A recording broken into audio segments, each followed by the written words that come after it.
Hey, Matt.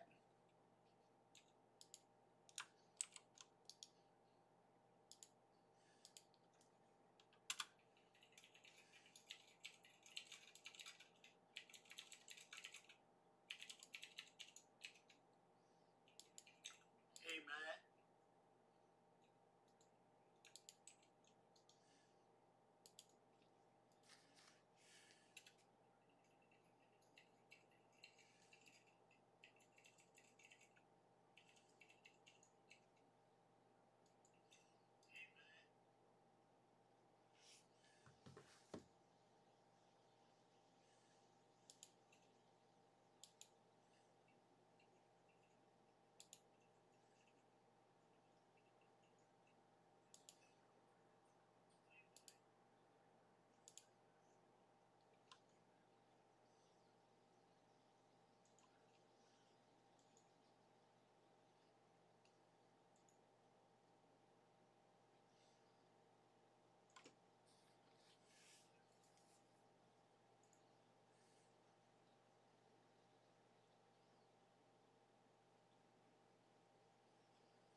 Hi, Jordan. How are you? Good, you? I'm doing very well, thank you. I'm Pinckney Benedict. I'm the senior fiction writer at the in the creative writing program. Awesome. So, hi, Jordan. How are you? Whoop, it's we're. I'm doing very well, thank you. There we go. Pinckney Benedict. I'm getting us twice. There we go. So, and we're just here to answer questions or anything like that about creative writing, particularly fiction at Southern Illinois. We're a program I've put in the chat. Let me it may not. I'll put it in the chat again here. Um, Sort of an overview of what it is we're doing and why why this breakout is called game narrative, the future of fiction, because we do a lot of pretty advanced and cutting edge stuff in the fiction program here. Okay. How would you join the fiction program? Well, I mean, you can take classes. All you have to do is sign up for any of our classes. They're available to anybody at the university. And here comes Matt Gordon. Matt is one of my graduate research assistants, but Matt was also Matt was an undergraduate at SIU and has been through all of that. And so Jordan's question, Matt, is how do you get into fiction classes at SIU? As an undergraduate, you just sign up. Yep, Just sign up. yep. We'd love to have you. I mean, that's we're our courses are available, and if you come in and decide that you want to have a minor or even a concentration or something like that, that's stuff we can deal with down the road. But what I'd And say is having a just minor is a great idea. yeah, I know the people. minors. We've really made it easier to get a minor these days, and it's a pretty good minor to have. Do you, Matt? Do you want to talk a little bit about how it's different now Yeah. from how it was when you were an undergrad here, or at Well, least yeah. in the early on? When I first joined the program, it was way more focused on being like a traditional workshop, which means that half the class is showing up with 10 to 15 pages written, hands it to you, you read it, bring it back, edit it, and you just go in that circle. But now it's weirdly enough, way more creative. The prompts are vaguer. Instead of writing X amount of pages a short story, you can tackle your story in any sort of technology. It's a lot more, I guess, like exploration based, where you're learning different technologies, different ways of telling stories, rather than just hammering out prose, which totally makes it way more accessible. Because if there's some kind of medium you're interested in, from like TikTok to like audio, video, anything that you have your hands on, or if you want to like write a story, you absolutely can. And it's more creative, it's more exciting, it's a lot more interesting than when I joined. Yeah, Um, it's a lot more interesting to me too than it was about 3 years ago. Yeah, yeah, and we've got a virtual reality lab. Really, I mean, I suppose it's the College of Liberal Arts Digital Humanities Lab, but we just call it the VR lab. And creative writing runs it. I mean, other people could use it, but we're yeah. the only people running it, and we make all the decisions about it. Speaking of which, Matt, I need to talk to you because we've suddenly got our funding, and I'm actually able to access it now. So yeah, so we're different from any other fiction program in the country.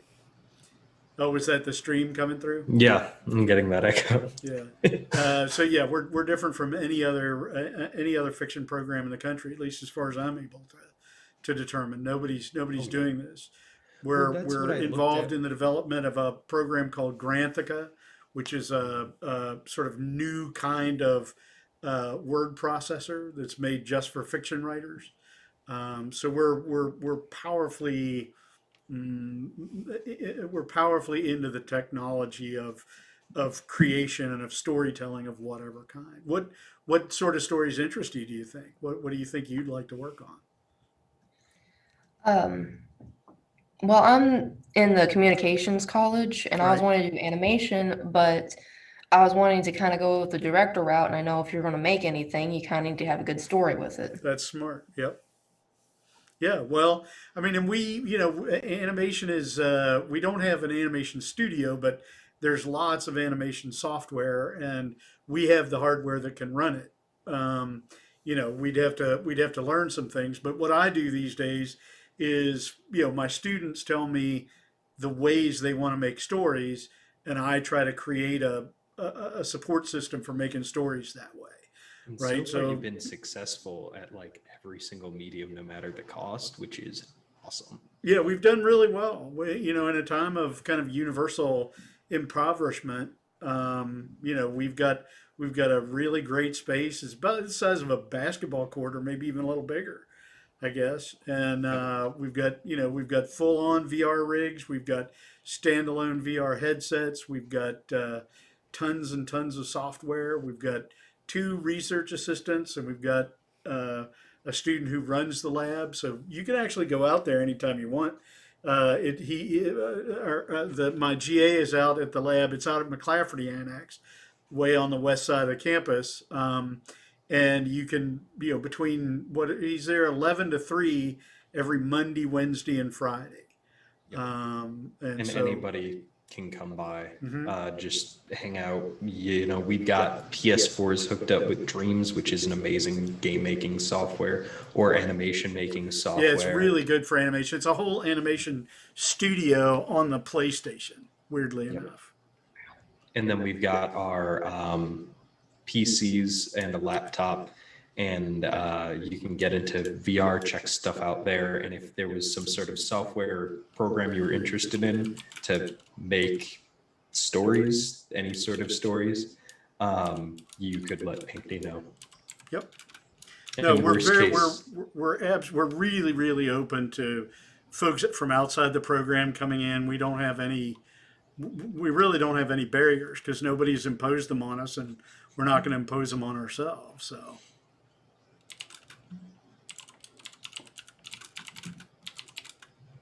I'm just writing about the Cola Lab and put it in the. yeah, that's nice. That's the chat you're typing is popping up on OBS. Oh, I didn't think about that. I will not chat anything that shouldn't show up in the stream then. Uh, But yeah, so you're in the College of Communications, Hmm. and what year are you? Freshman. Oh, cool, cool, cool, cool. So how's your first semester been over there? And it's been pretty good, but with COVID, it's been kind of a damper too. So, Yeah, of course. Have you thought of like any specializations that they offer, anything like that? well, actually, animation is a specialization that they Got offer. it. Okay, cool. So, Well, and so going through that specialization, I'm not sure how much you know about it yet. Is it more focused on like the technical skills, or is there stuff about creating stories? I believe it's a little bit of both. It's Cool. way more focused on technical for a decent amount of time, and then every once in a while, there's a creative element to it. And is there like something in particular you want to do with animation? Do you want to work for yourself? Do you want to work for like a larger company? I've been thinking about working for a larger company, probably. Yeah. Well, totally. I mean, that sounds like you would benefit from doing our program, mhm. right? Because if you're working with other people in any artistic medium, right, and you're trying to use animation to tell a story, working even in like advertising, no matter what you apply it to, right, you're trying to communicate something. And the fiction program is a great way to learn how to make what you're trying to communicate engaging in like a fun, interesting way. And like that's our big thing. Like the principles of narrative can be applied even to like the driest academic like biology paper, and it'll be better than if you didn't do that. Yeah, if you tell a story, no matter what, what it is you're trying to communicate, telling a story is the way to communicate it. And that's kind of what we don't specialize really in mediums, right? Like we don't really care how you want to tell your story. We just, over in creative writing, we know what a story consists of, and we can help you work out how to tell a story in any medium you want to tell stories in. All right. So tell your friends, Jordan, come join us yourself. We have a good time too. I mean, that's the other thing about Oh my God, for creative writing real. is that it's really the best fun you can have in academia because I mean, don't tell anybody, but we're not actually academics. And so we're just kind of, it's just academia turns out to be kind of a playground for writers and for story creators that we don't have to do a lot of the sort of garbage, boring stuff they do. I mean, actually, we don't have to do any of it if we don't want to, and I don't want to. So we just don't. And we just have a really good time and figure out new cool ways to tell stories. It's a Yeah. great job. I have the best job I can imagine. I can imagine having. And so I'm actually curious, do you have any like experience on your own with animation? Like what software you use, or are you just like, this thing excites me, I want to go learn about it? Mostly just this thing excites me. I've done a little For sure. pixel animation before, but not a whole lot. What program did you use? It's actually an online free program called Piskel. Okay. Okay. I'm legitimately asking because we're always looking for Yep. anything that we can use. So how do you spell that? Piskel. Totally. Yeah, no, if that's something like any of our people would ever use, Yep. it's good to have like, oh, totally. It's like a sprite animation software. Cool. Yeah, sprite animation is kind of one of the places I started out back in the 80s with the Commodore 64. And sprite animation was all there was. And so you learned to line up those cards, and just flip those sprite cards. And man, I thought it was everything. Like, um, Well, and how would you like to see now, Pinckney, MFA turn in their like final thesis all as pixel I animation. mean, it'd be great. Like, and think how well that would do on like itch.io or Steam Yeah. or something like that, right? I mean, it would. So yeah, I'm waiting for my first like all animation or all digital. My born digital, Jordan, is a word we use a good bit in creative writing these days, and it's a term in publishing meaning a project that never never meant to be a book, right? Because when we say publishing, we tend to think, oh, well, that's a book, and that's just not a particularly useful model now. I mean, there still are books, and there always will be, but they aren't the only thing you can publish now. And in fact, it's more and more becoming kind of a niche. And so we talk a lot about born digital projects, and I'm really eager for like if you think, oh, I'd like to do a thesis that's just an animated story, we'd be a good place to do it. All right. You know. And so, like, has any of this been interesting? Like, or like, why'd you come here? Like, do you have any questions? What's up? Hi. I know we're just kind of like talking at you. Yeah, it's just sort of weird to you have to pop into a room and hear these two strangers yammering at you about what they do. But here we are, and we're happy to take any questions you have. Yeah, to be honest, I didn't really come in with a lot of questions because I didn't exactly know. Yeah. I Sure. just saw fiction of the future and I was really interested with that. Okay. Well, totally. And Well, but this has been really interesting. I'm really glad I came. Good. thank you. Okay. Well, It's great. very Well, appreciated. yeah. Come out to the McLafferty lab and sit down with Dreams and just make some animations. You won't believe. Do you have a? Are you a gamer at all? Hmm. Do you have a PS4?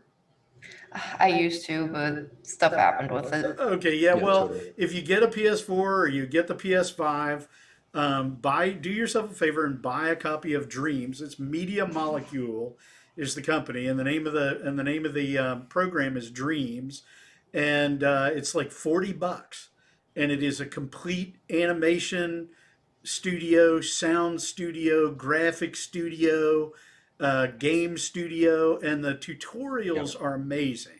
Like you don't need me at all for It's Dreams. really like the best Yeah, I training can software show because it you teaches actually. you Can I? Do you mind everything. if let me maybe the best way to do it is for me to toss a YouTube link. Or Matt, since I have to go, can you go to my YouTube channel and Yeah. get into the SIU? Um, I have a playlist that should be stuff dream stuff, and we can just if we can just give those links to Jordan, she can see what people like Lauren Stengel What's your and channel name Don. again? I think it's just me. It's just like Pinckney Benedict. You Um, Yeah. but we had a bunch of folks who last semester did a my dog's going berserk. Who did a whole bunch of stuff in Dreams, animations, less games and more little animated like featurettes and stuff like that. And It turned out really, really but with well. game elements, yeah, it was amazing. And these were all people who had never, like, they never thought they would do like digital stuff, games.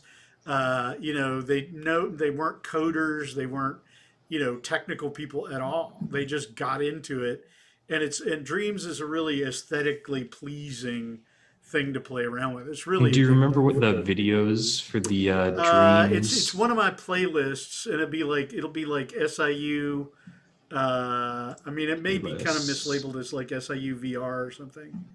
There's an SIU 360, Yeah, that'll probably have SIU yours in VR it. Why don't you research. Why don't you get the link to Limnetic Arboretum? Oh, yeah. If you do you know Jordan, have you ever done 360 video? No, I've never Or have personally you done it ever? myself. Well, it's video that. But do you know what I'm talking about when I say 360 video? And you can watch it on your Yeah, there you go.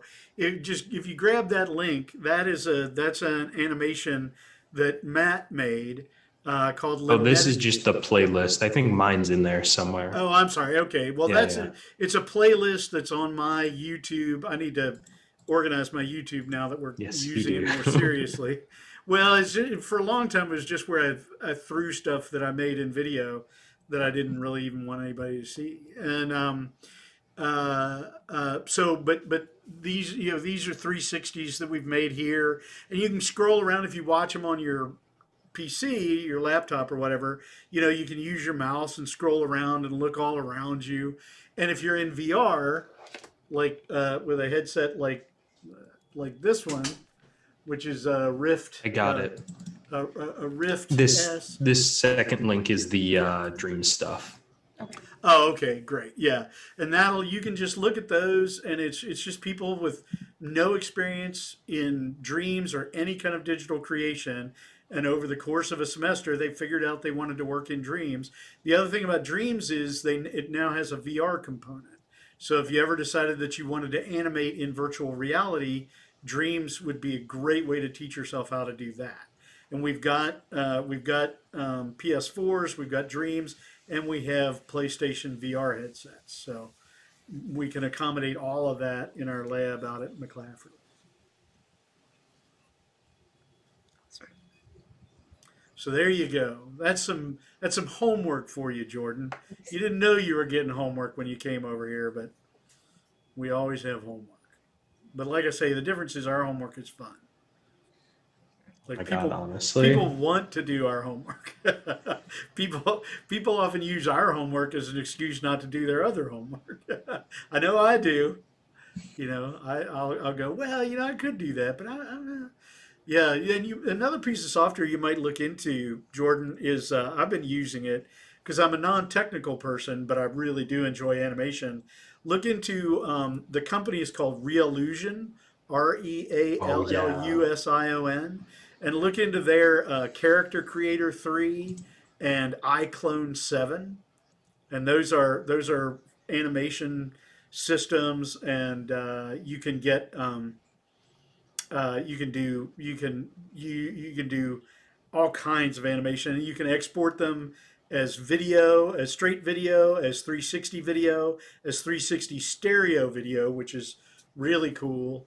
And that takes a little bit of special work. But you can also export it to Unity, to Unreal Engine, to the big game engines, and it's a fairly easy way to make stuff that works in Unreal, and in fact they've got a thing called the live link to Unreal where you have your Unreal project open and you have your iClone project open, and when you change one, make edits to one, it changes the other one. So your changes in Unreal always keep up with your changes in iClone. But iClone's really It's easy cool. to use. It's a very easy. It's kind of an organic interface because it borrows a lot of metaphor from filmmaking. So it's really easy just to think in terms of sets and characters and props and cameras and lights and stuff like that. You don't have to. There's not a lot of abstruse language or concepts. And like kind of going off that with game engines, Unity is free if you have a PC or computer that can run it. And our computers at the lab can have Unity installed on them if you're interested. And we can do animation through that. You kind of do more keyframe animation unless you want to get into coding, but it's definitely an option. And a program we used before we got into Unity was called Symmetry. Yep, And it's fine. It's not it's a like good starting getting, place. It's a yeah, it's a decent really starting good place. starting place. It's SMMETRI, and it's SIMM. designed, There's an I in yeah, there. yeah. It's fully designed for virtual reality, but you can edit and make everything on a flat In screen. 2D. In And then fact, it's, you do. yeah, in 2D. You design in 2D and then experience it in VR. And for instance, when you look at Limnetic Arboretum, Yeah. one of the animation that Matt made, we sent you the link to it. That was actually made in Symmetry. Matt made that Yeah. in Symmetry, and then I just rendered it out as a 360 video, and put some titles on it. Yeah, and there's no interactive component to it. Kind of think of it like a dark ride at like Disney Yeah. or something, where you're just strapped to the chair, that's the camera, and then it moves through 3D space and stuff happens around you. It used keyframe animation as well, so you've just got your timeline and you can set like any aspect of the world, from like changing the color of every single light to like making an object disappear, excuse me, or move. And one of the easiest ways to animate in 3D space is you literally like click an object with your mouse and you can like wave your hand and it'll record that. And so you can take that recording of your like direct input and then mess with that in the animator. So it's really, really accessible. That's at the lab. Anytime if you were interested, you can go Yep. over and do Yeah, that. we've had a bunch of people kind of get their starts with VR using Symmetry. It's really how I did. Yeah. And it's like a junior varsity version of Unity or something. It's just, it's a sort of shallower version of Unity, but with many of the same capabilities. Any other questions pop into your head? Anything interesting? No, I'm sorry. It's No, all no, good. don't be sorry.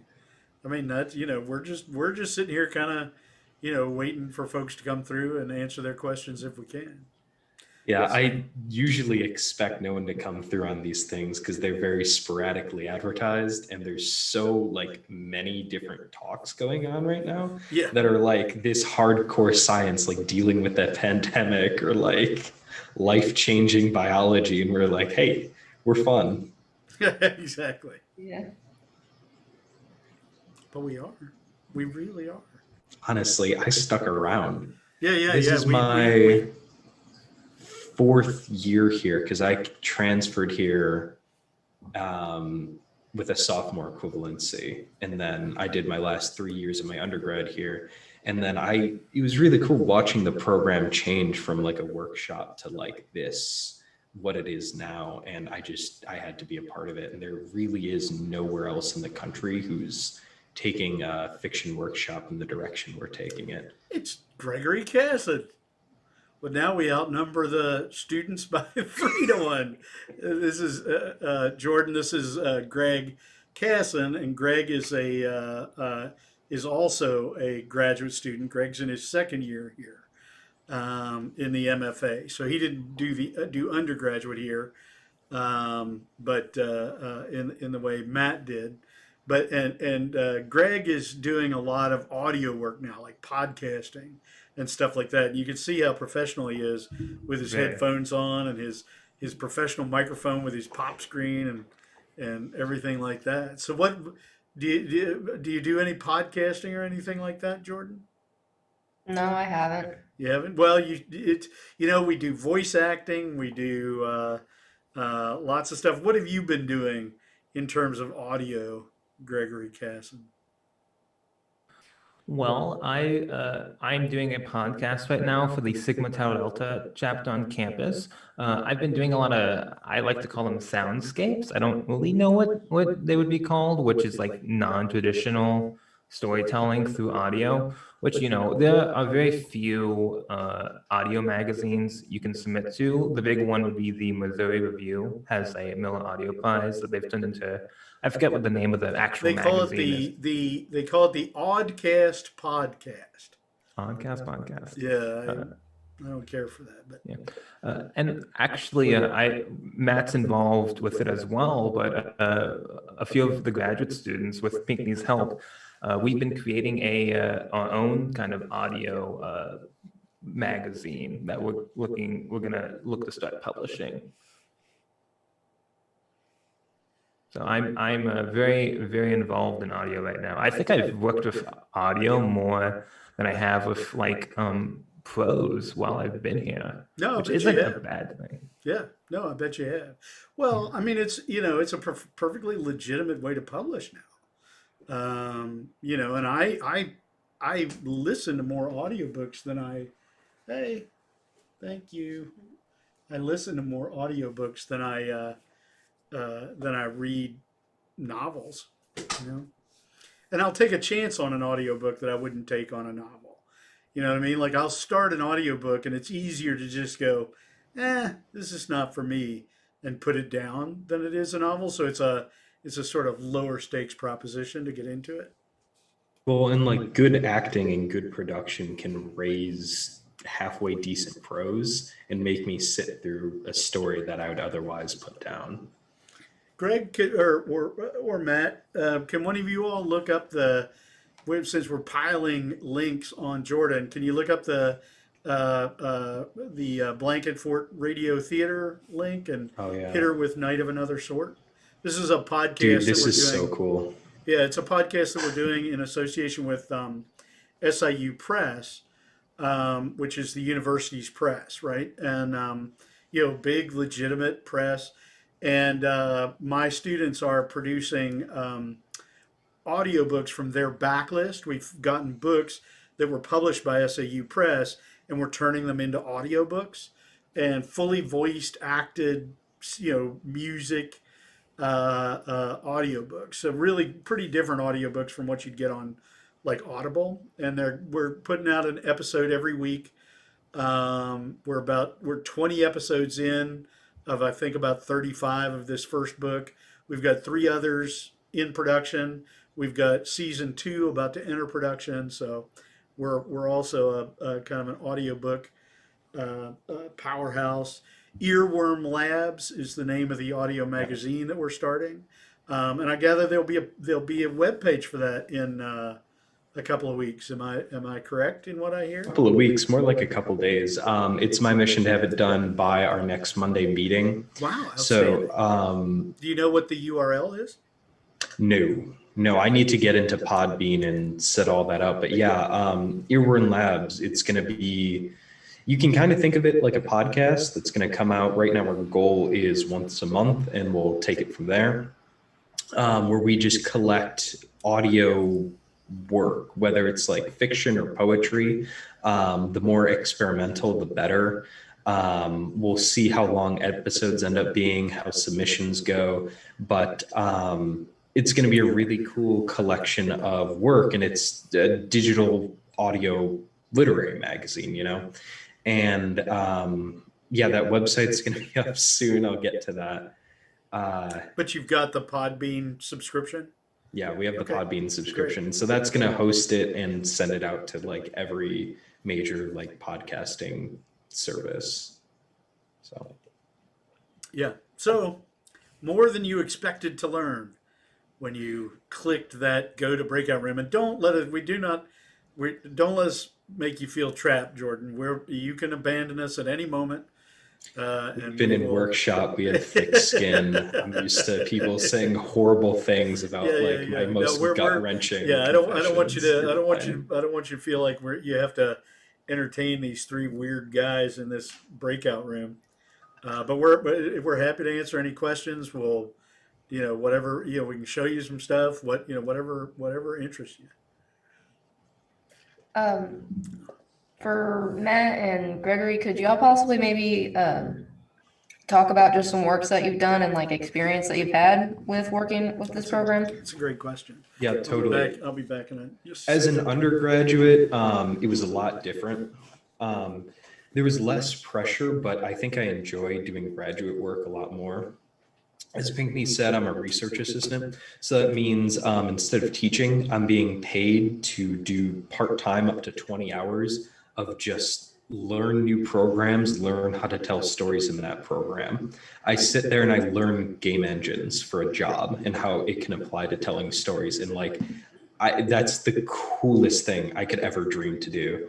Whereas as an undergraduate, the workshops were a lot of fun. You do some fiction and some poetry just to cover like the whole thing. And you have this really quick turnaround where it's like every other week, usually half the class submits a piece, and before it was like write X amount of pages or however many poems. And I guess poetry is still sort of like that. But for fiction, Pinckney or the other fiction professor, Rebecca Frumpkin, will throw a more interesting assignment at you. where it'll be like, make a new TikTok and use that to tell stories and try to get your follower count up and examine like what that language of storytelling works there, how it works in that sort of short format, or it'll be like looking at like TV shows or just like world building exercises as an undergraduate. I remember there was one we did that was like this, it was basically an improv class where he broke us up into teams and gave us a bunch of details about like a world, like it's oceanside or it's matriarchal or you're all very like warlike, right? And you've got these pieces and you're learning about world building. So you're like, if these are the traits of the society, how would that manifest in like a quick scene? And you learn about what scene is and you act it out in class. And it's these quick assignments designed to teach you narrative, not so much like prose writing, although that's part of it. What it's really focused on now is like, what are the building blocks of story? What is a scene? What makes someone literally want to turn the page or keep watching or keep listening? In undergraduate, it's so low stakes and you just like keep making this awesome work. I had so much fun. It's why I'm here. And like, it all happened because I took one like intro creative writing course at my community college. And this light bulb went off and I'm like, no, this is it. Like, I'm a storyteller. Like there's nothing else I could possibly do. And it seems like a lot of people in this field have that same reaction. They're imaginative people that like to be on their own, like to read a lot, like to play a lot of games, and just like need to share that with other people. Yeah, yep. It's good. I hope that answered your question. That's the profile. Yeah. It's like you just love telling stories, and you can't, and you just want to share that. You're just like, oh, I want other people to feel the way I feel right now. Yeah, I hope that answered your question. It did. Thank you. How about you, Greg? What was the question? What have I been? Yeah, what have you made? What have you done? Mm-hmm. What have you done with your time, Greg? Why are you even here? I ask myself that very often. No, I think the real interesting thing about this program specifically. Now, Jordan, you're looking at the undergrad program, right? See, I don't have any experience with the undergrad program here, but speaking purely as a graduate student, the thing that really surprised me about this program and coming into this program was like the non-traditional storytelling. Like I came in here as a pen and paper type of writer, working solely with prose. And I figured out, I don't think I'm bad at prose, but I'm not like super spectacular at it. But I started taking one of Rebecca Frumpkin's class. It was digital novella, and like part of the exercise, part of the requirements of the class is you had to write a novella in that class, but it had to be digital in some way. And then I started taking Pinckney's class, and Pinckney's class is where we really started focusing on audio. And that's when I realized that, hey, I'm not that bad at audio, and I kind of enjoy making audio stuff. So it's the biggest thing here is that I learned that we're not sticking with traditional prose, which is something I realized that I'm kind of glad about. I very much enjoy making audio more than I enjoy sitting down and writing. When you're good at it too. I mean, your audio montages or whatever you want to call them, audio landscapes, are really moving and interesting, and they're always surprising. Yeah, and they change, right? Second by second, I can hear the work changing, and I don't know. I love your audio stuff. Thank you. I feel like people, I don't know how accurate this is, but I feel like people, me personally, the way I envision my stories is through audio and visual first, and then I try to translate that into words. Yep. I see a scene, and then I try to translate that scene to text. Well, now that I'm just working with audio and video, I can just show the scene as I see it. Right. Exactly. No, exactly. That's what I love about it is that the abstractions, there are fewer abstractions, right? One of the things I love about VR is there's so few abstractions. Like when you move your hand, you're just moving your hand. You don't press a button to move your hand, right? And so it's because the abstractions are greatly reduced, it's much easier to sort of get into it. It's really hard to train a reader who can do the mechanical and interpretive work of reading sufficiently well to actually participate in the game of the story. Like that takes decades to train a person, and some people, I mean, just aren't going to do that or don't want to. So, have you done any virtual reality, Jordan? Not a lot. I haven't had the chance.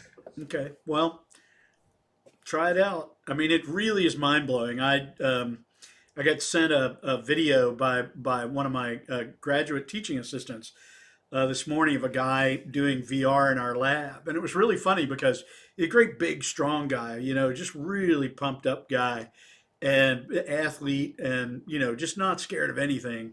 Always the And best start he to a was VR and he story. was in he was in VR, right? So he's got the headset on, and you just see these images of him. Let me see if I can find it here. I can show you because it was pretty classic. Uh, Well, yeah, while he's looking that up, you can totally go down to the McLafferty Annex and just book some time. let's see here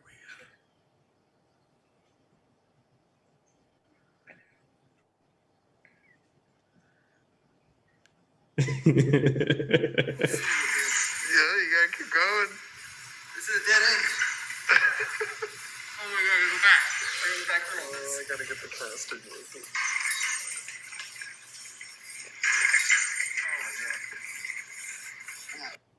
Okay, so I mean, and that's a guy who would tell you to your face that nothing scares him, right?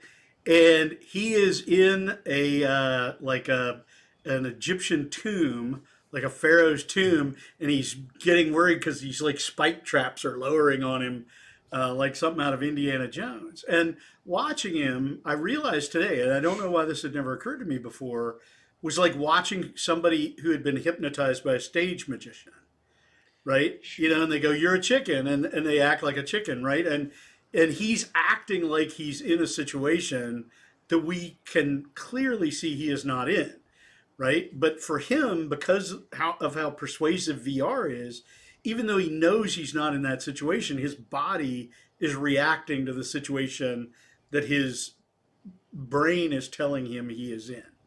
And it's just, I mean, it really is a kind of hypnotism, right? Just like any kind of storytelling is hypnotism. You persuade people. I mean, you're an animator, Jordan. You persuade people that these 8-bit sprites, right, that look like Pac-Man or whatever, are in fact alive and fully three-dimensional, and in possession of senses, and and that kind of thing. And it's a kind of auto hypnosis. But the auto hypnosis of VR, of sound, of all these things, like the auto hypnosis of reading, is spectacularly hard to train yourself for, I think. Whereas the auto hypnosis of VR, you don't have to have 20 years of training, like a fighter pilot in the Navy. Well, yeah, and that full sense of immersion, like as soon as I tried VR, and now for whatever reason, I can't even remember. Oh, yeah, I think one of the first things I did was in your office, Pinckney, and it was Google Earth. And that's just amazing because they use their mapping data, and you could go down to any street in any country in the world and stand there and look at every single building in proper perspective, right? Mm-hmm. And it's unbelievable. And even just like that level of immersion absolutely cracked me. And I'm like, this is it. I have to do this. I want to tell stories this way. And I knew there was no going back after that. Yep.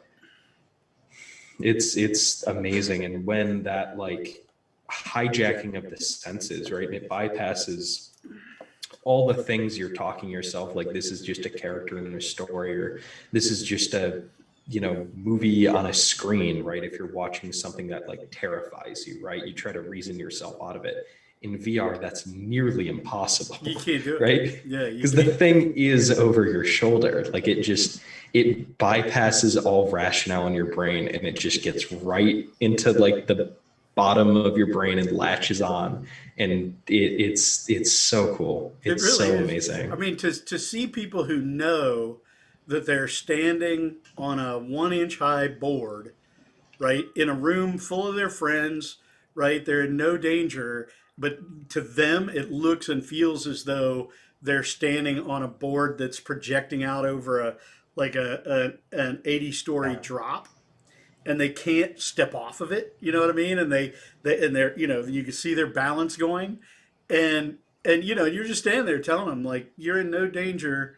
You are in a room with me. I'm like 2 feet away from you, and they're still just their bodies are just collapsing inward from that sort of atavistic fear. I mean, it's a line I use a lot, but I think it's true. Is the thing we're going to have to be aware of as That's being what I was narrative waiting for. artists in VR is we're going to have to be careful about not giving people PTSD, because that's how powerful a narrative form it is.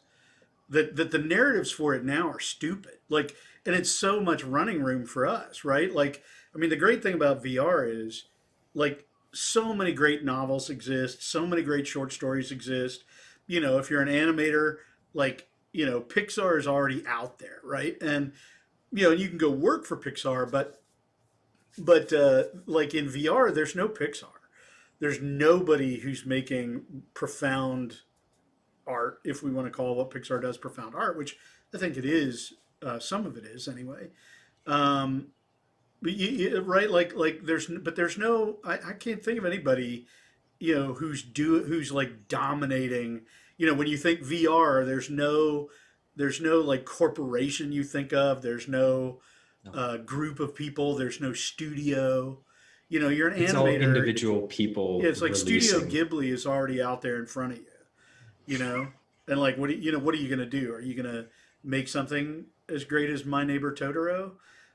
Maybe. I mean, like I don't mean but I mean I know I never would. But in VR, like any least piece of crap we put together is better than 99% of what's out there.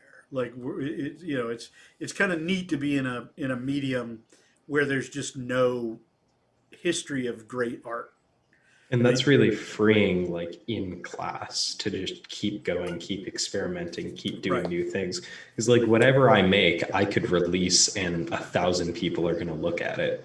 Whereas if I release a short story, no matter how famous I am, 1,000 people are not going to read it. That is correct. And it's amazing because, yeah, 2 weeks worth of work, a quick 5-minute scene, that's going to be something for people that want to engage with your work on the level you're presenting it. It's very freeing. And like Greg was talking about audio, and I said this in the chat, but like audio and even animation applies at like each higher level of like the medium we're working in, right? So like audio applies to any video we do, any animation we do, any VR thing we do, right? It's going to have that audio component. Animation applies to VR we do, whether it's a game or not, a scripted thing. We need that experience, that understanding of how that works.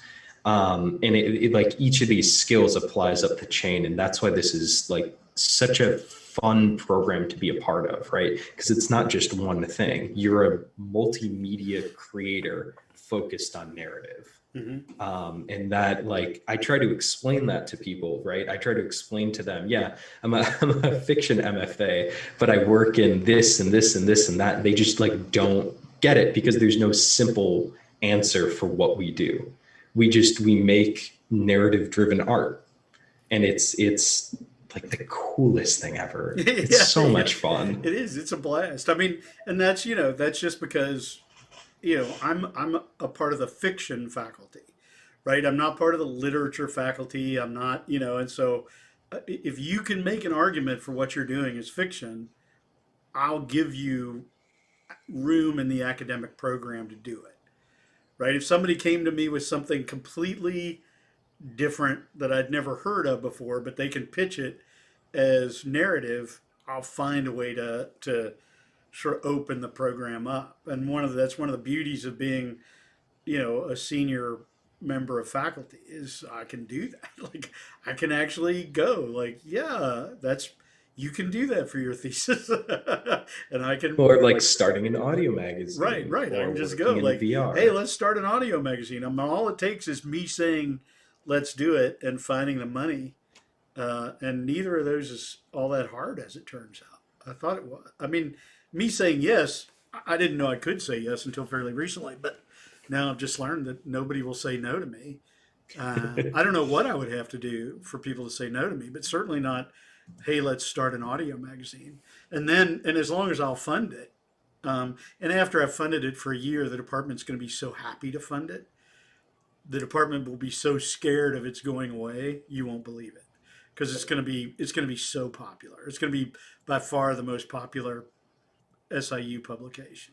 I'd be willing to bet you a lot of money.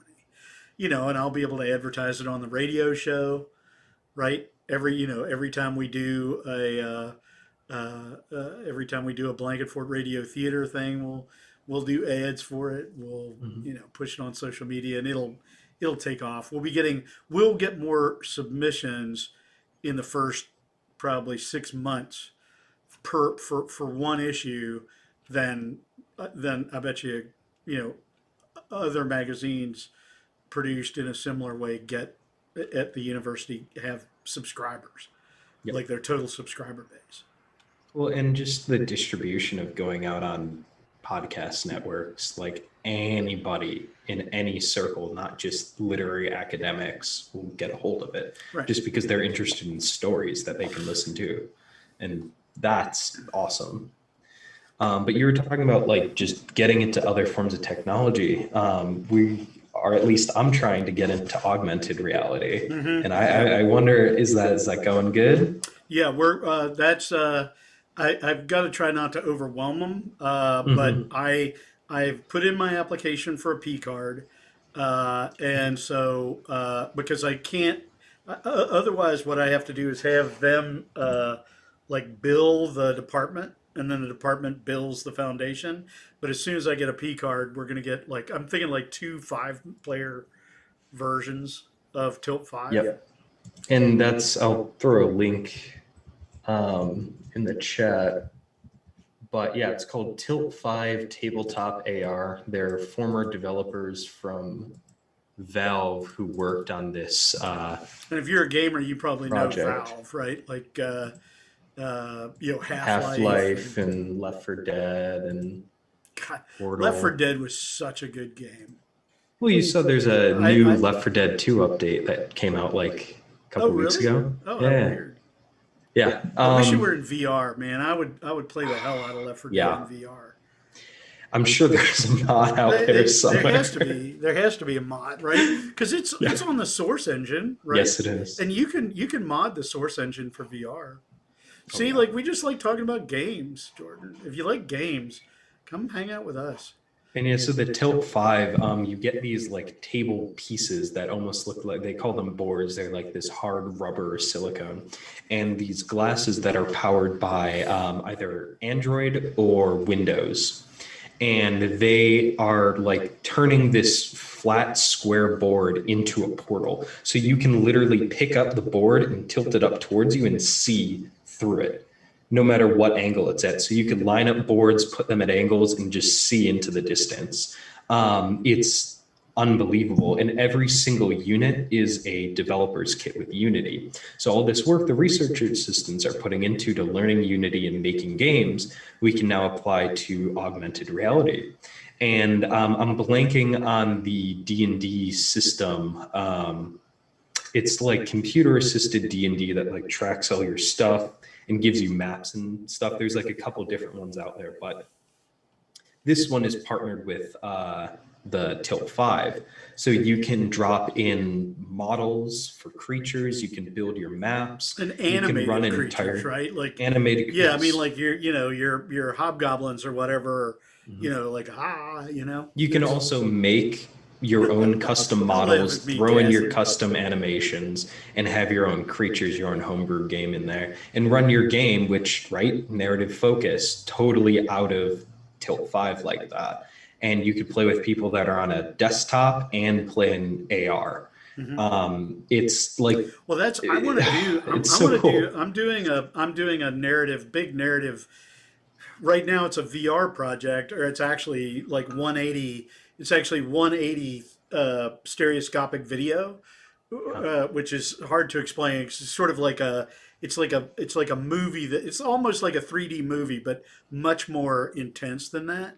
And but if we can get Tilt 5 up and running, and if I can get my Unity chops up to speed, or get my research assistants to do it for me, I'm going to do it in AR. I'm going to make my I have a sabbatical, so they're funding. All I'm going to do in the spring is write, create, and I would love to have my sabbatical project in the end be an AR, like a novel, but a novel that you watch happen on your desktop. You know Yep. what I mean? And where you could actually like pick people up and put them in different places and stuff. Like that's my dream of how this sabbatical ends up going. And when I applied for it, I just said, "Oh, I'm just going to write a novel." And I've been realizing as I was going along, like I could do that. Like it doesn't take me. I write pretty fast. I'm good at it. I could write a novel in 6 months, no problem. But I'm like, I really want to do something new. Like I want to do something not only that I haven't done before, but that maybe nobody has done before. Um, and like Tilt 5, yeah. But I figure two of the 5-person Tilt 5s, right? Yeah.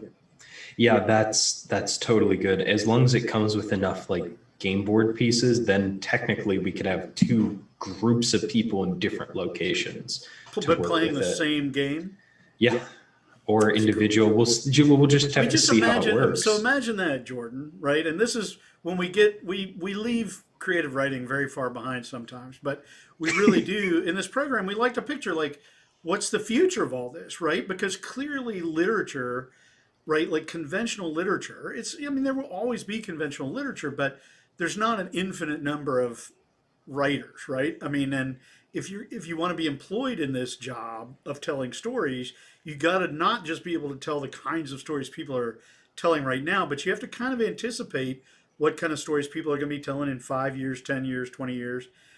And but so imagine if your classes, instead of being on Zoom, if you just rolled out like this little, rug, right? Or on if you had your kitchen table, and you just put down this thing the size of a dinner mat, or like two dinner mats, and your classes just took place on those. You know what I mean?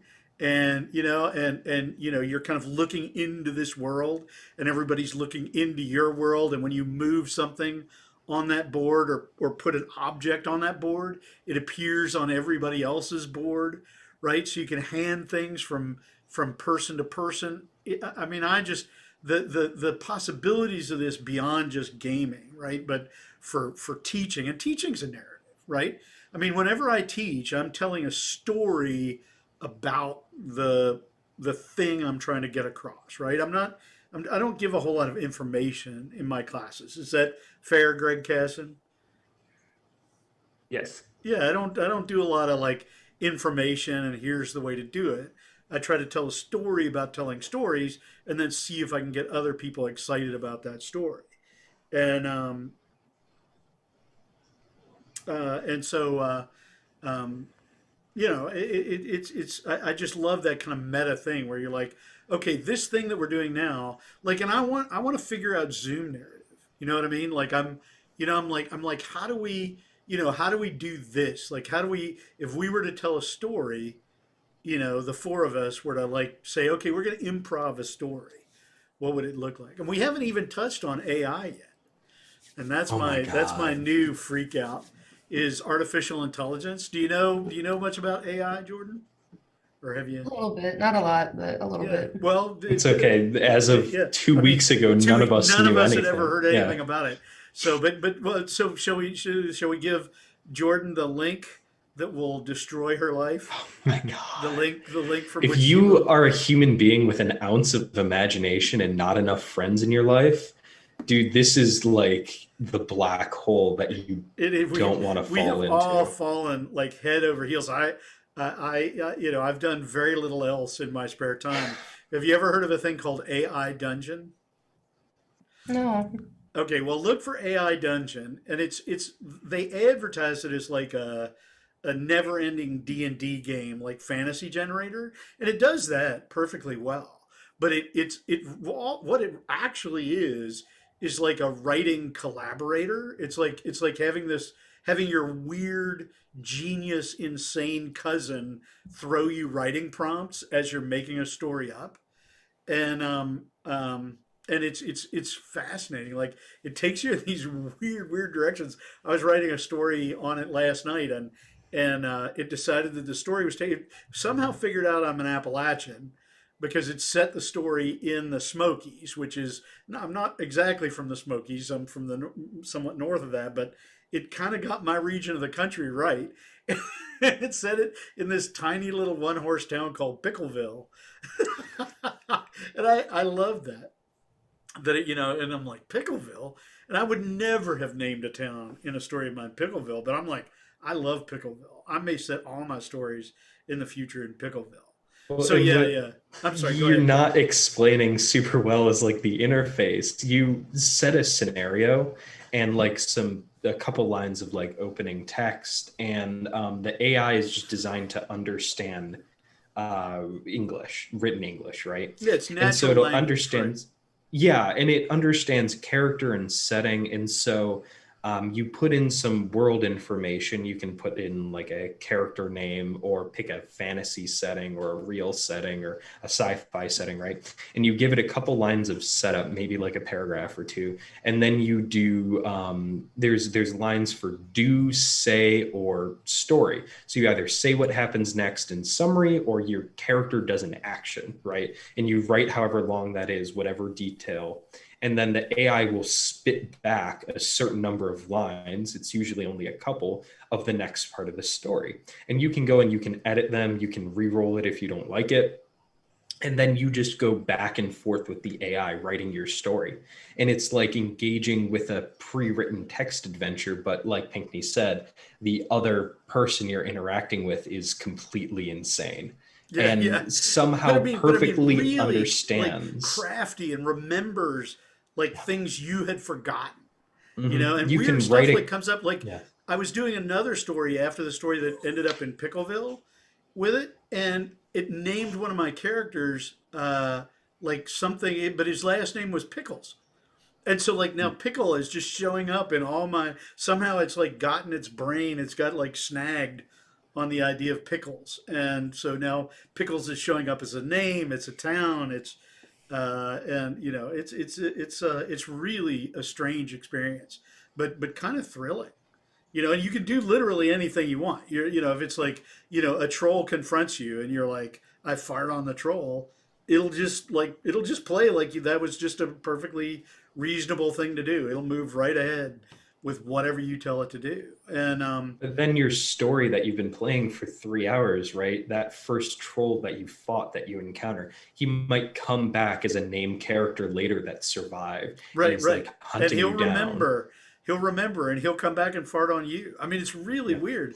At one point, I've just had so many weird experiences with, things and characters and responses coming back. And like I have three characters in a scenario I was writing, and two of them were going back and forth. And the AI had the third person talk, and it noted that this was the first time he had ever said anything in the conversation. I was like, holy shit, like that's actually, pardon my language, I apologize. But if you take creative writing, you're going to hear that a lot from me. But I was like, I can't believe, like it knew he hadn't gotten to say anything until now. And it was like the AI was frustrated for this character, that he hadn't gotten to talk yet. And I've had groups of characters that I've started out with, and it gives them each very distinctive personalities and ways of speaking, and they and follow it's it. totally Yeah, consistent totally the whole way follows it. through. I did a thing last night. You can have it make lists. Like I had my character say, here are the 5 most important things in the world in reverse order of importance, and they said number 5, and I wrote out number 5, and the AI just generated the next 4 elements of the list, and it did a really great job. And it ended up number 1 was the character who was making the list promising his descendants that he would come back from the dead to help them if they needed his help, because he says, number 1, if you ever need help, I will come help you. And the character's like, well, but the other character's like, what if you're dead? The guy's like, of course I'll come back even if I'm dead. I was like, wow, okay. So that guy's clearly later in the story going to come back from the dead to help these characters. I would never have written that in my normal story, but now I'm like, well, that's, of course my grandfather would have promised me that, like, and of course if he could, he'd come back, like, so just anyway. So AI too. We're doing it all. And once Well, we and get then them all linked there's up, once we get the AIs making stuff in Unity, once the AI gets where it can actually write code for Unity, and I bet that's a GPT-4, then we'll just say in Unity make the following thing, and you will get some weird screwed up version of it. well, the other AI thing we're doing is Granthica, right? Yep. And so this is a AI powered, working with the same AI that runs AI Dungeon. It's a word processor for writers, right? So as you're writing your story, right, you've got a character name, a place, an object, right? And you can tag it. And then you can search for every instance that thing, that named thing, that key thing is brought up, what is surrounding it. You can have every chapter that it shows up in. And so if you're writing a story, right, and stories change, especially long ones, as you write them, and a character comes in sort of late, and you're like, all right, it's time to redraft, it's time to rework this story. Well, you see that this character that ends up playing a very crucial role in your story isn't mentioned until 3/4 of the way through your first draft. Well, then you go back and work him into earlier scenes or her into earlier scenes, and you can make a more compelling story. And it's like this sort of cataloging that like a hyper obsessed fan would do, but it does it all for you Mm-hmm. and as you're writing. And it's absolutely incredible what it can do for you, especially if you're writing like a fantasy story, even mild fantasy, right? It just keeps you consistent and in every mention of certain things Yeah, and consistent. you'll know what every character looks like, how tall they are. It'll Oh build a yeah. timeline for you, so that if you go back and you're putting a scene in, you'll be able to see, even if it's a 700-page novel, 250,000 words, you'll be able to look and see, like, okay, this is what everybody was doing that day. And I want that for Lord of the Rings so bad.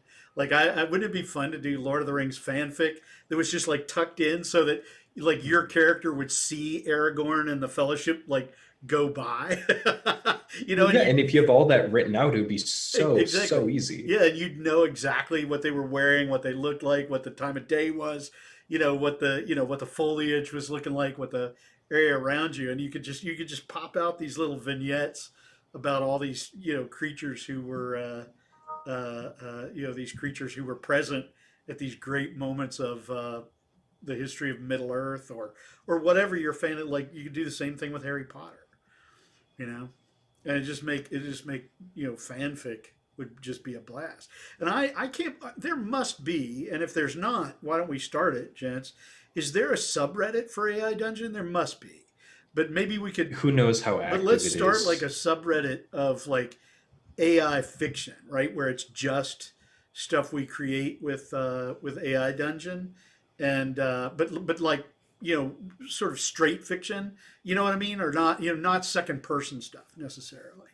Just like it as a writing partner, Right, and right, then we exactly, edit, take the exactly. first person Right, out and turn right, them and into real because it stories. does first person great. First Yeah. person and third person are no problem for it, and I don't know why they're so obsessed with second person. AI Dungeon is, it has a Reddit. It's not super popular, but if we get in there, there's definitely a very small but extremely active community for Okay. AI Dungeon. Yeah. Well, because that's on our stream. We got a lot more views. That's got a couple hundred views on YouTube now, doesn't it, or I something? think it's just under 200. Yeah, yeah. But I mean, that's a For something we double. didn't advertise at all, that's not too bad, man.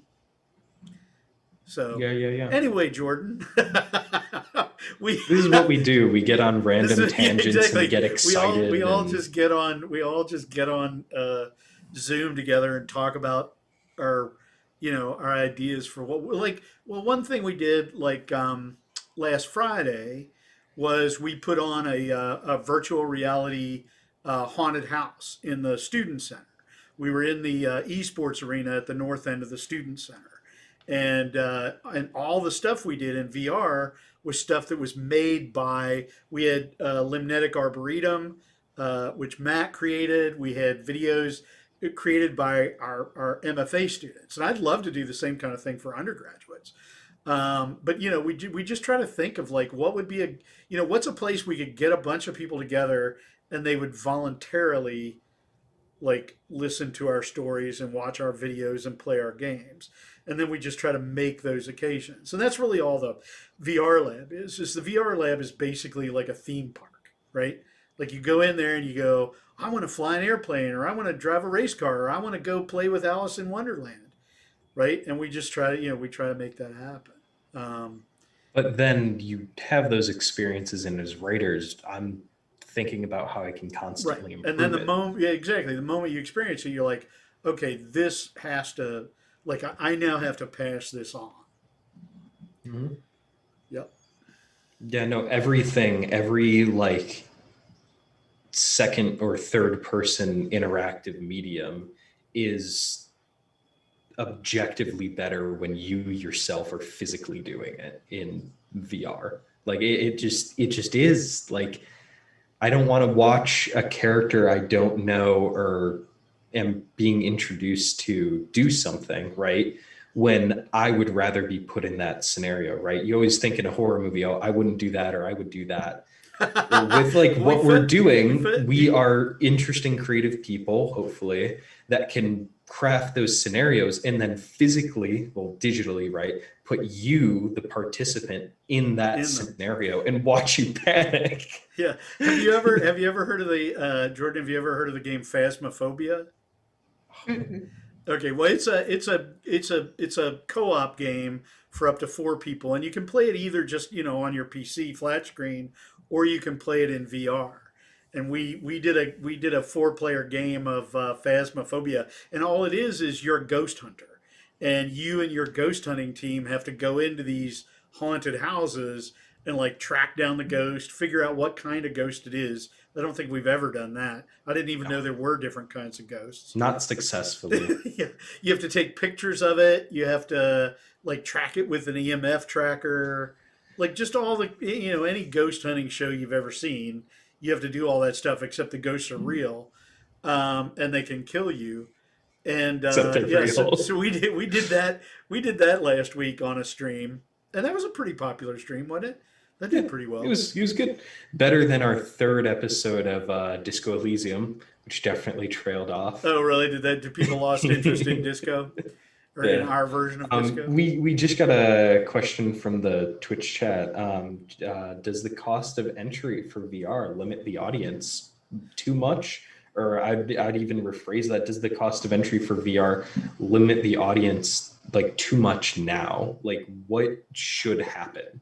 Right? Because Well, I think there's no question that it does, definitely. Yeah. I mean, it's well. See, but that's why I want institutions. Like I want SIU to champion VR, right? Like Mhm. we should build a VR hub that is just open to anyone in the region, right? Because VR, it's going to be how we're delivering education in 10 years, right? Yeah. Not education. We're going to deliver education. We're going to deliver literature. We're going to deliver stories, movies, exercise, right? Like some form of it, not necessarily VR, but VR, AR, XR, MR, whatever R. That said, it's moving in the right direction, right? I mean, I've got a PC here that I built myself for about about $1,200, and then I've got my $400 Rift S and stuff like that. But right now, I'm going to reveal that I'm using a green screen. Oh no, the illusion is broken. Yeah, no, it's shattering, isn't it? You I really thought thought you I had set a up wall behind me that yeah, said a paper SIU. banner behind you But or right, but something. here's the Quest. Yeah, the Quest 2. It's been out. I don't know. It's been out a month now, maybe. And and the Quest 2 in its smallest version, which is still 64, right? It's still 64 gigs. Yep. I mean, I have a 64 gig regular Quest, and I've never filled it up yet. And I own a ton of software, so it's moving the right direction because that's $300, right? And if you're a consumer of VR, not a creator of VR, $300. I mean, that's going to be way less. I mean, how much is a PS5 going to cost? Probably like 500. Yeah, so for I don't know that what it, let's you could find buy you out. could buy a Quest 2, which is the highest performing standalone VR headset, and $200 worth of software for what you'd get the PS5 for. All I'm saying is that if you're on eBay, a PS5 is $1,000. So Okay, yeah. Well, I'm not going to be on eBay, but it's yeah, but what has to happen is there has to be some kind of institutional breakthrough, right? Where institutions understand that this stuff is not optional, right? That it's not like, oh well, people at Harvard should be able to have VR, but not people at SIU, right? And like if they want to do real remote learning, they should be building a sort of bedrock set of specs that that every student at SIU has, right? A minimum amount of broadband, a minimum computer, a VR headset, stuff like that, and they should just be available, right? Because that's the classroom, and part of what you're paying for when you pay tuition is a classroom, presumably, right? And right now, like Jordan, here's now I'm supposed to be recruiting Jordan. I'm yelling about SIU, but Jordan, like, are you on your own laptop right now? Yeah. Are you on your own Wi-Fi right now? No, no, the school's Wi-Fi technically. Okay, you're on the school's Wi-Fi, but I mean, you pay for the school's Wi-Fi, right? I mean, how crazy is that? Like, I'm on my own Wi-Fi using my own electricity, my own computer, my own webcam, right? Like, at what point did I sign up for a job, or did you sign up to come to a university where they just said, okay, we're just going to supply the name, the professor will provide the classroom, and you will provide your part of the classroom? Like, it's a very weird bargain, and it can't stand, right? Like, you can't go, well, everything that we used to arrange for you, like, why wouldn't I just contract with you directly at that point, right? Why wouldn't I just say, hey, I'm a creative writing person, and anybody who wants to study with me can just show up in my Zoom room, right? So they've got to, they should have figured this out years ago, but okay, I'm not going to, there was I'm no not, push to like there I'm is not now. going to get into that That's rant, part of the issue. but COVID has changed things. I mean, it has accelerated the rate of change. All of this was changing already, right? And COVID killed the standard model of the university.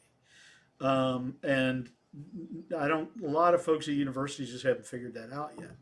But I don't even remember where I started this, and I apologize. But again, Jordan, you're getting the real It experience was about of the creative cost. of the creative writing program, right? This is literally what these classes are like. The original question was about the Right. Well, cost. cost Yeah. I of mean, it's just entry. like you can't just drop one mode of doing things, right? You can't just go, well, we can't all be in a room together anymore, and then just and not finish that sentence, right? I mean, and that's kind of what they've done is gone, well, dang, we can't all be in a room together anymore, and you're like, well, like your job is literally providing those rooms. Like there's very little else the university does in a way. I mean, and I know, God help us if any administrator ever discovers our Twitch stream, but like they don't do that much. And and so it's a real question how you finish that sentence. And I think the way you finish that sentence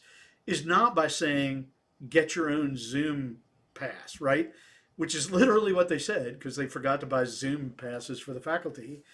And, and they did eventually get it. So they catch up, but they need to stop playing catch up. And you say, okay, it's VR. It's clearly going to be some version, right, of, extended reality, virtual reality, augmented reality. But but you can't see that future and then not understand you have to get people across that threshold. And what we're trying to do in the VR lab is provide a way for people to get across that threshold because everybody who enters that lab has little to no VR experience, right? And and everybody who enters that lab leaves going, "Oh, like this is not just it's not just a better computer monitor, right? It's a whole different order of narrative experience and teaching experience and social experience. So places like SIU need to build facilities where not just students, but definitely students, where everybody in the region can come in, experience VR, check out the equipment so that they can go be in VR during class. I mean, I gave every student in my honors course this semester the use of a VR headset for the semester because that's how this is all going to happen. Well, As and time at goes. $300, that's not too much more than some of the science textbooks with Oh my lab God! manuals. It's and every student coming in, like every student coming in, should be issued a Quest 2. And in University 101, your first semester here should be a 1 hour course that does nothing, maybe even a full 3 hour course that does nothing but teach you how to be like a good and useful citizen inside VR, right? How to take classes in VR, how to meet your friends in VR, how to play games in VR, and then you can say to people, okay, go home and here this is the university now, and that's fine. I'd And much rather do that than traditional online classes. oh Like my God. last semester was an absolute drag for me. And like I tried doing online courses when I was in community college. I tried doing them here, never stuck. Just don't engage with it. But if you change that to, okay, hop on VR, hop on Quest for whatever your class length is, that's totally a million times better than sitting on Zoom like this, where you're staring at your screen and you just eventually you're going to space out, Yeah. Yeah, no, I Like, mean, because you're in the space and the physicality of other people feels real to you. Hey, Alex, how are you? thank you for Hi, joining I'm us. good. Hello. Hello. Yeah. So Jordan, Alex is a student in the honors course. I was just talking about.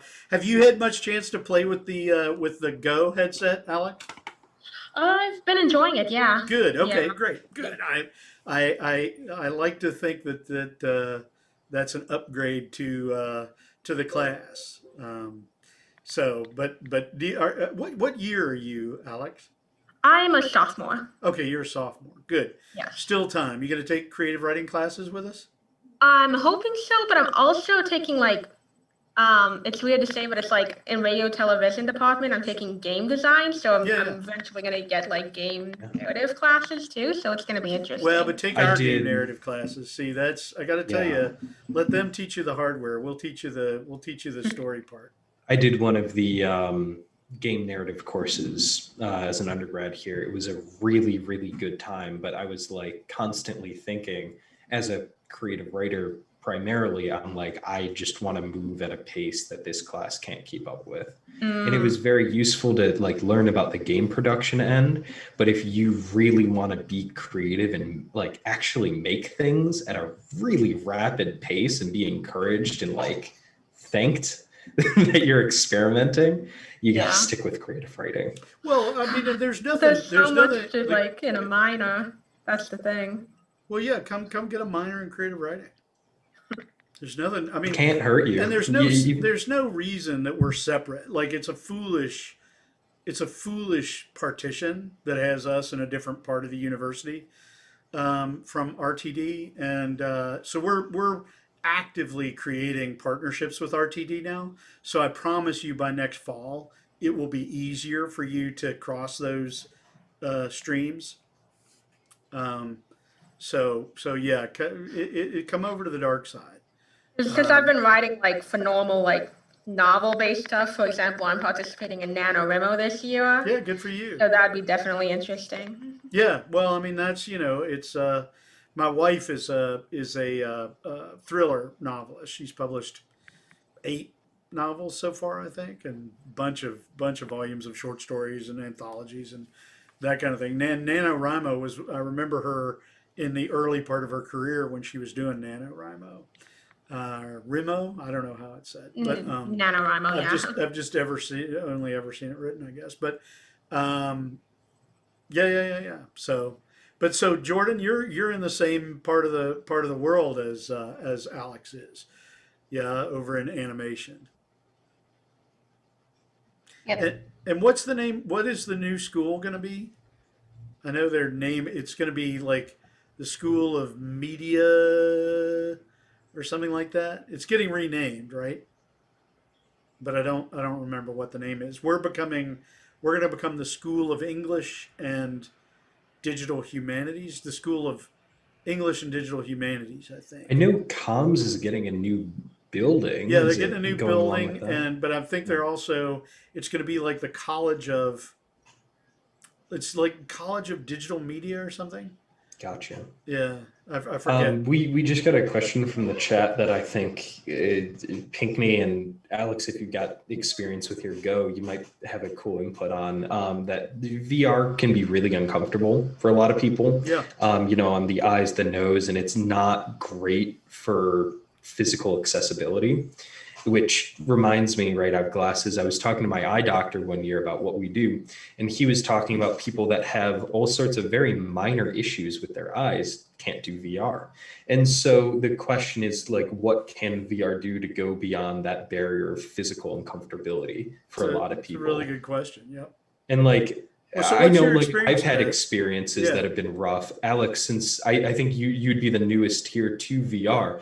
Like, have you had horror stories? Like, yeah, I've had trouble like using the Quest and everything sometimes and having to take freaking breaks with it just because Yeah. of like, well, I can't see without my glasses, first off, so I have to have the glasses on constantly, and so it just gets uncomfortable sometimes just with that. It's better Yeah. with the Go, but it's still like with the Quest, I found like myself having to be like, okay, time to take like a few minute break from just wearing this Well, thing. and I think that's a really good advice too. Is one of the things with VR, particularly when I was new to it, I'd find myself, like I'd go for like 3 hours, and then I'd come out and I'd just feel terrible, right? And now I always, my watch, like I will set a 45-minute timer on my watch, and I will have to take, 10 to 15 minutes out every hour.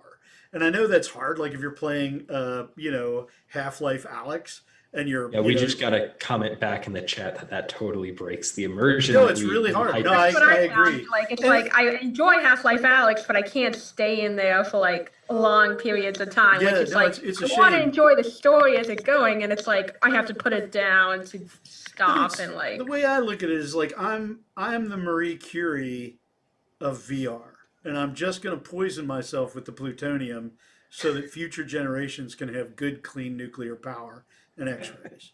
And that's how I look at it. These Like, peeks into like the wrinkles of your mind and how you perceive yourself are I'm always just- a delight. I'm going to sacrifice myself for you, my children. I am the Marie Curie of anything. It's a great declarative statement.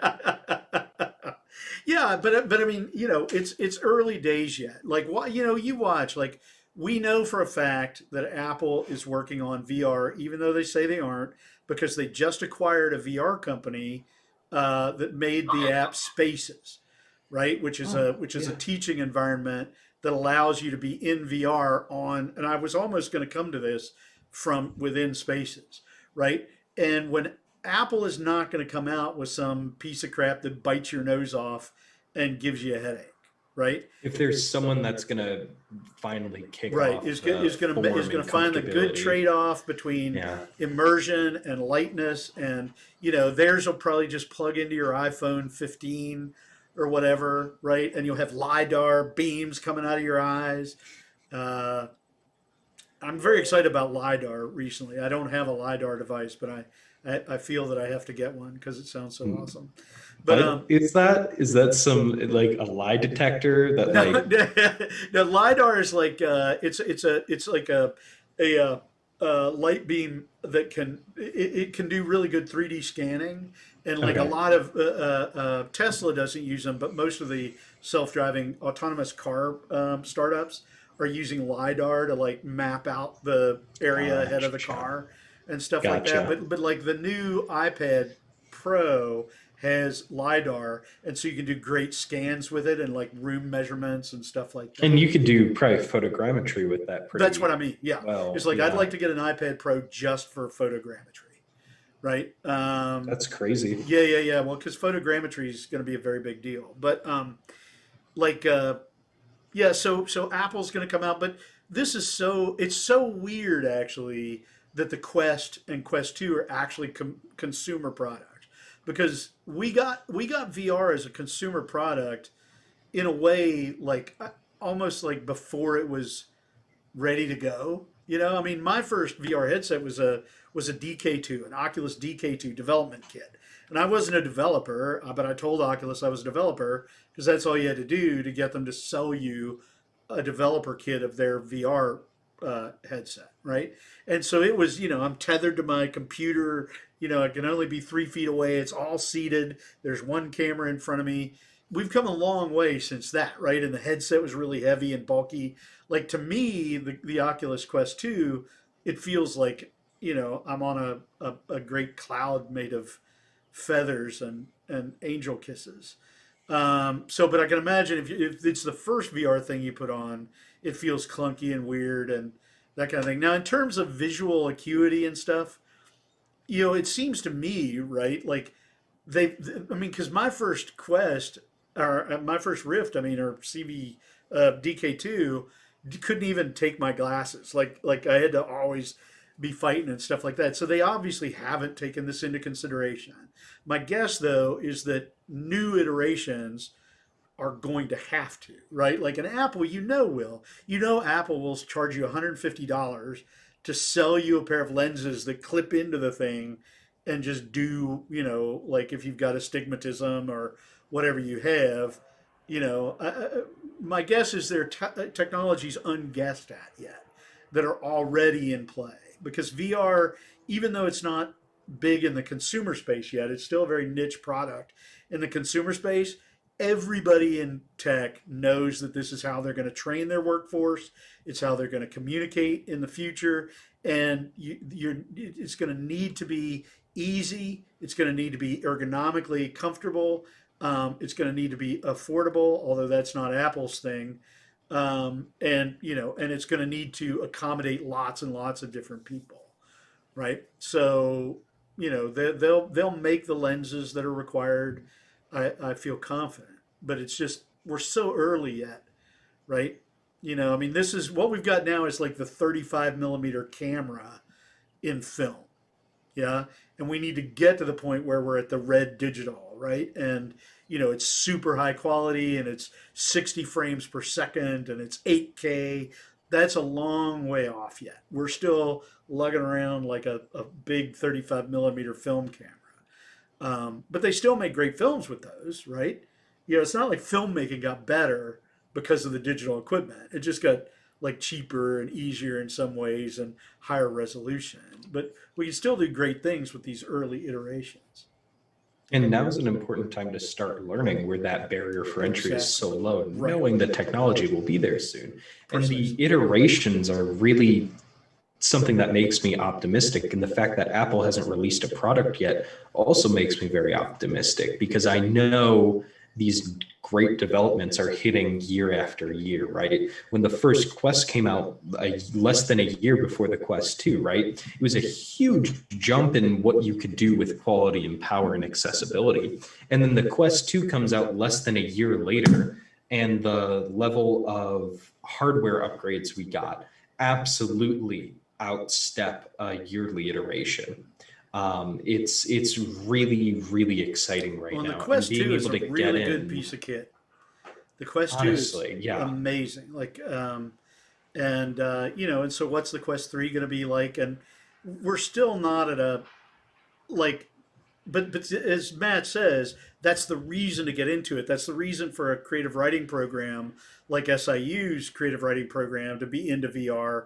It's the reason for SIU as an institution to make a move into making VR accessible to all its students and to the people in the region is because we need to stop being behind the curve, right? We need to stop saying, well, 10 years ago, the literary short story was really the hot form. So let's teach everybody to write the literary short story, or 30 years ago, right? We need to be saying, okay, we're taking kind of a flyer here. We could be wrong, but we feel pretty confident that this is how, much of our communication is going to take place in the post COVID world. And COVID has made it a much safer bet on VR, XR, AR, MR, whatever R you like.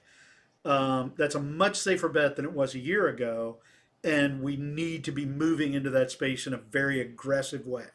SIU and the creative writing program need to be leaders on that. We need not to play catch up all the time, right? And we can And be universities are, I'm sorry. Go ahead. Yeah. universities are a great place for that sort of It's where it early has to happen. adoption It's where it has because, you have a company essentially, right, operating like a company for profit that turns out something new constantly, needs to keep moving, needs to keep accelerating, but is also willing to take risks in a way that no other market is, right? No other business, no other private consumer. Yes, we should be training people for like future employment.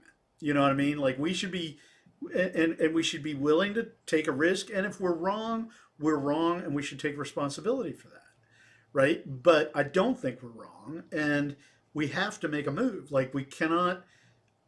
I as a teacher stopped being able, and I'm sorry, Jordan, we have left the what this was supposed to be about far behind. But like I say, when you're in I will creative tie writing, it back yeah, after Alex, this next Alex, point. when, I swear. Alex, when do we I ever got talk this. about what I say we're going to talk about in the honors class? Never. Yeah, we just so sorry. It's me, and I'm a problem. I have a problem, but I'm old enough. I'll probably never get past it. So anyway, yeah, I mean, like I just got to a place in my teaching life where I could not bear to teach people to do well, and I was teaching very talented people, and I was teaching them a good version of what I did to make my career back in the 1980s and 90s, right?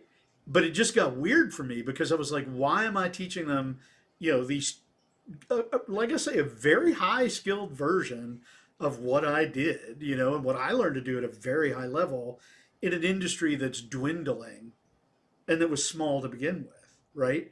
And I couldn't face that, when I got up in the morning, like I'm going to teach these people, I might as well have been going in and going like, okay, buggy whip class is in session, and teaching people to make absolutely the best, most beautiful, most pliable, like high quality, long lasting buggy whips in the world, and I was doing that, and I did it for 25 years, and eventually it just became unbearable to me, But the problem is, you bring people in who want to write novels or whatever, and God bless them, and I'll happily teach people to write a novel. But at the same time, they're really resistant when you go, okay, but you understand, I'm going to be teaching you how to make a buggy whip, right? Like the number of people who read novels, and particularly like literary novels, is doing this. It's just collapsing inward like a black hole, and most of these people are in MFA programs. Well, anyway, so bring it back around, Matt. Yeah, I'm going to bring it back Yeah, around. Like you make would Jordan- not even believe until I do it. Make Jordan. But see, this is what we do. This is how we make stories. Is the story seems to be going off in a direction that you didn't anticipate and could And you never tie it up, and you but bring it then, back around. right at the last minute. You bring it back around. You make it all relevant, and you see why we did it the way we did it. So go ahead, Matt. Revelation. I am so happy about this. Well, with the new direction we're going, right? One way that I know, right? I get that evidence. I wake up every morning and I'm like, no, this proves we're doing the right thing.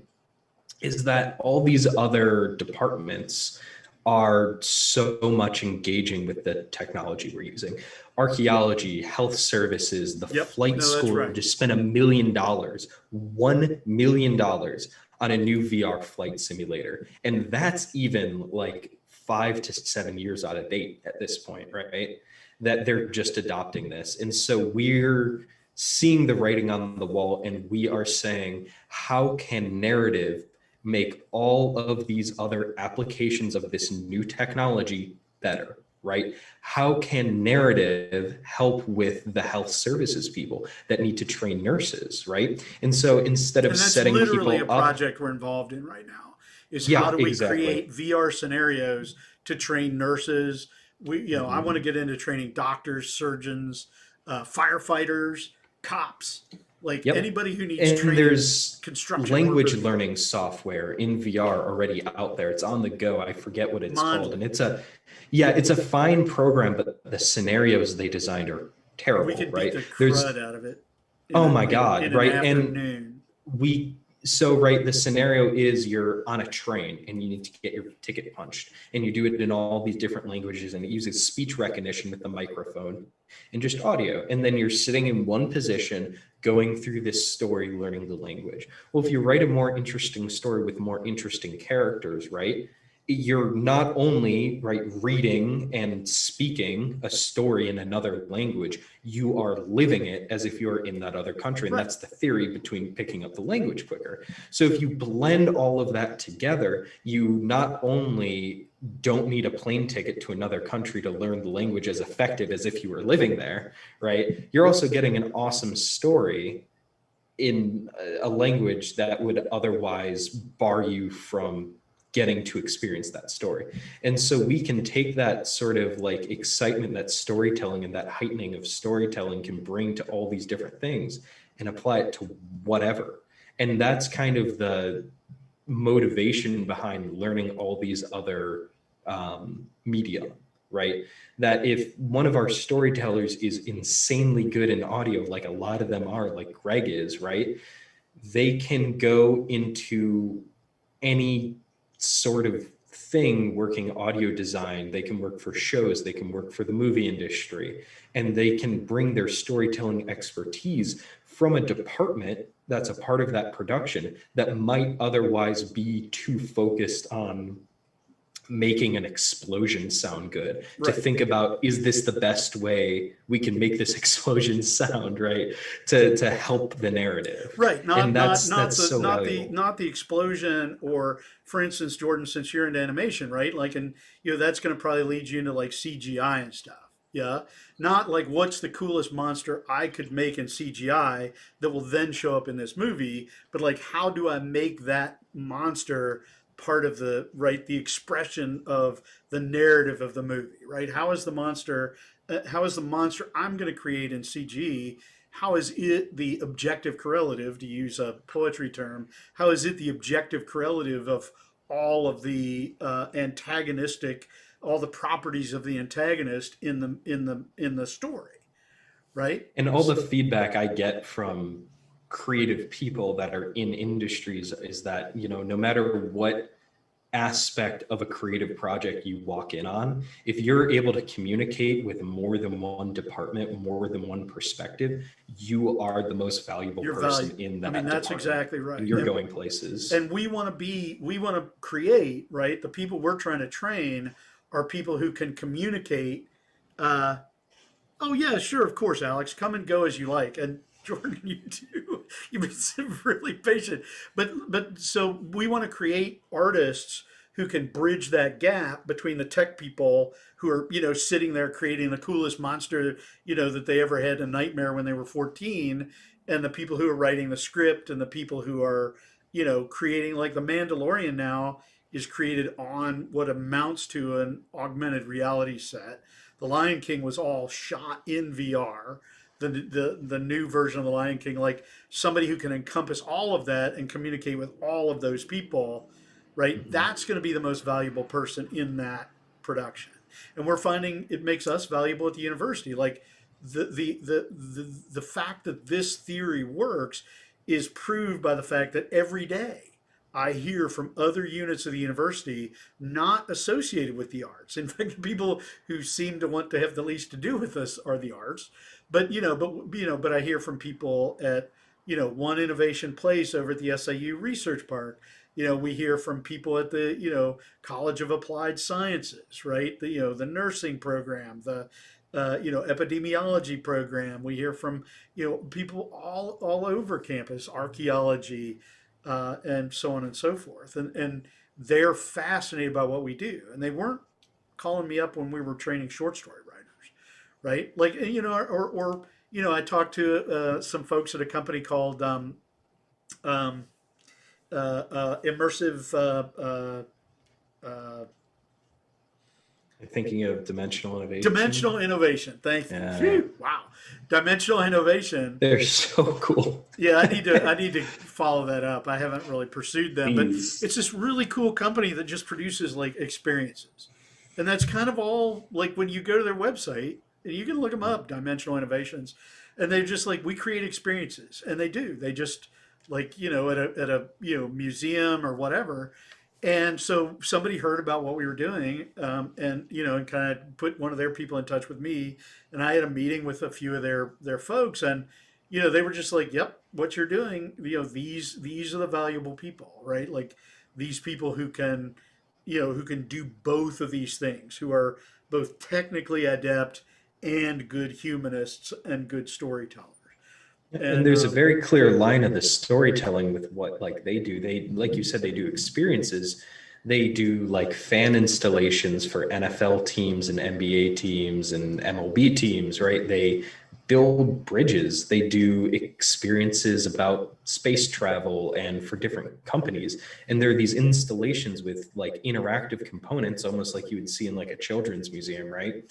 And you kind of walk through and they talk about, well, okay, for this NFL team, right? What's the pretense of you going through this fan experience? Well, here you're going to tackle what like the big foam guys that they train with, right? And see what it's really like. Well, they go off that principle and they're like, okay, this fan experience is walking you through training to see what it's actually like. And so then the storytellers go, what are the things, what are the key points in that narrative that we want to hit? Yeah, what are the vignettes and episodes? Yeah. Absolutely. And then how do we put those into fun activities for people to do or see and walk through and be in this space where they're living this story? And it seems like a direct continuation, at least in my mind, of the principles that Disney put into like Disneyland and Disney World of creating these theme parks and creating these really immersive areas, right? Where you walking through it, you're engaging with the narrative of that place. And the people who made those were just incredible storytellers who blended physical media with narrative. And now here we are able to do things that take construction teams and years and millions of dollars, and 3 people can do it in a digital space and you can experience it in VR. And that's such an amazing through line of this sort of creativity and excitement that's been felt for over a century Well, like now. how much would I like to do a program that trained me to be an astronaut? You know what I mean? Where at the end of it, and even if I'd love for it to take like 6 months, you know what I mean? And every day there's a different activity. And at the end of it, I feel like, okay, I'm not an astronaut, but I kind of get astronautism, Yeah. like that. And would you be, gamify it, you simplify it as much as a narrative simplifies anything, right? Right, No exactly. novel perfectly describes reality. That would be boring as hell. Yeah. But then when I Bland and read weird. Yeah. Cormac McCarthy, when I read No Country for Old Men, that's the most interesting story with a section on hunting that I've ever read. Because like hunting sounds like dreadful. You just sit there for a while. Dude, But the way they you're describe impugning my Llewellyn whole hunting, boyhood. the Dreadful. way he describes hunting in that, it's like this visceral experience. And like if we capture that for whatever immersive digital thing we're doing, that's as literary, right, as any fiction writer could ever hope to be. Yep.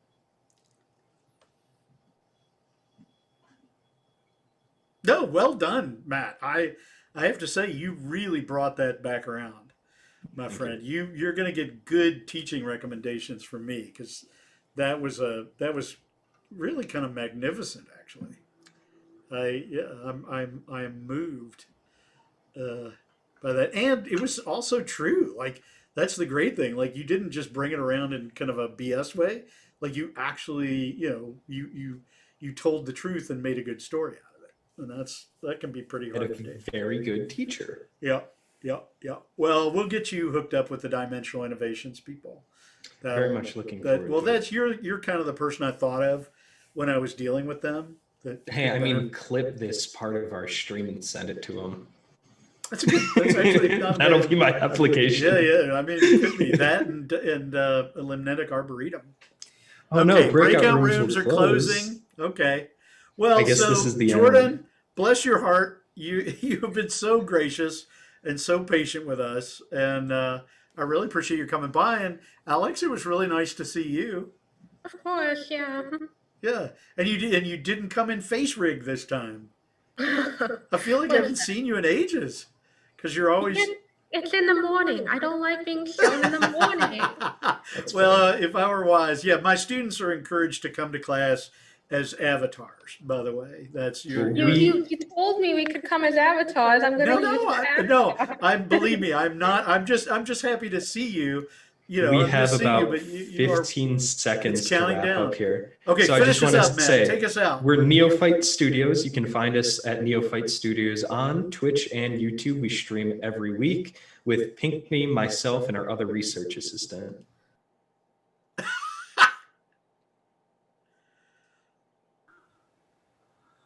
Hi there. Thank you all for spending time with us. Have a good evening. You bet. Thank You you. too. You too. Bye-bye. I'm gonna go get some McDonald's now, so have a good one.